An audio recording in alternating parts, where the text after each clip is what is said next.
Welcome back. 30 October વર્ષ 2022નો ગોઝારો દિવસ આ એ જ દિવસ છે જ્યારે સમગ્ર મોરબીમાં બૂમાબૂમ અને રોકકળ અને શોક છવાયો હતો। આજના દિવસે મોરબીમાં ઝૂલતો પુલ તૂટી પડ્યો હતો અને એક સાથે 130થી વધુ જિંદગીનો અંત આવી ગયો હતો। ઝૂલતા પુલ દુર્ઘટનાએ અનેક પરિવારોના આનંદને અચાનક શોકમાં ફેરવી નાખ્યો હતો। 3 વર્ષ બાદ પણ સ્વજનો ગુમાવનારા પરિવારો આ કાળા દિવસને ભૂલી નથી શક્યા। 30 ઓક્ટોબર 2022નો દિવસ મોરબીના ઇતિહાસમાં કાળા અક્ષરોથી લખાઈ ગયો છે। ઘટનાના 3 વર્ષ પછી પણ પીડિત પરિવારો શાંતિથી ઊંઘી નથી શકતા। કેવી રીતે ભૂલાય એ ગોઝારો દિવસ?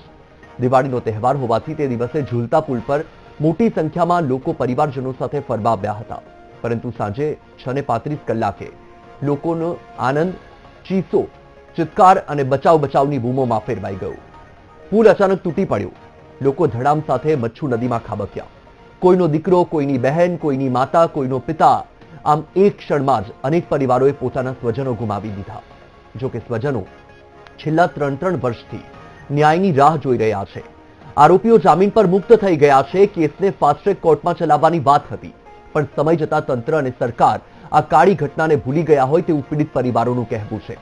પીડિતો કહે છે કે જ્યારે પણ એ બિહામણું દ્રશ્ય આંખો સામે તરવરી ઉઠે છે ત્યારે આંખો ભીની થઈ જાય છે, હૃદય ગમગીન બની જાય છે। મોરબી ઝૂલતા પુલ દુર્ઘટનાને આજે 3 વર્ષ પૂરા થઈ ગયા છે, પણ એ દુર્ઘટનાની પીડા આજે પણ પરિવારોના હૃદયમાંથી ઓછી નથી થઈ।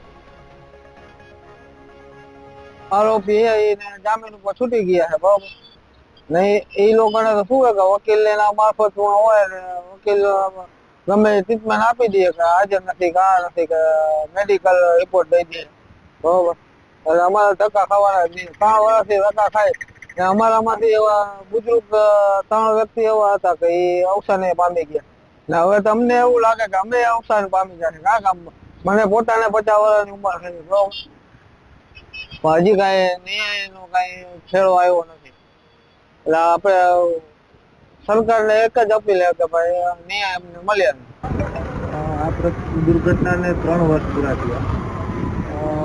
જે એફઆઈઆરમાં જે આરોપીઓ બતાવેલા હતા, આવી ગંભીર દુર્ઘટના જેમાં 135 લોકો અવસાન થયેલા, એના તમામ આરોપીઓ હાલ જામીન મુક્ત થયેલ છે। એના ઉપર જ્યારે જામીન મળી ત્યારે જે શરતો હતી કે એમનો પાસપોર્ટ જપ્ત કરવો, એમનો મોરબી જિલ્લામાં ન પ્રવેશ કરવો, એ જામીનની શરતો વારાફરતી હળવી થઈ ગઈ છે। હમણાં મુખ્ય આરોપીને છે 1 મહિના માટે એમના બિઝનેસ પર્પઝ માટે ચાઇના જવાનું હતું અને એમાં સેશન્સ કોર્ટે એમને 27 થી 10 સુધી એમની છૂટ આપેલ છે। એટલે એકંદરે આરોપીઓને માટે સરળ થાય એવું પ્રક્રિયામાં થઈ રહ્યું છે।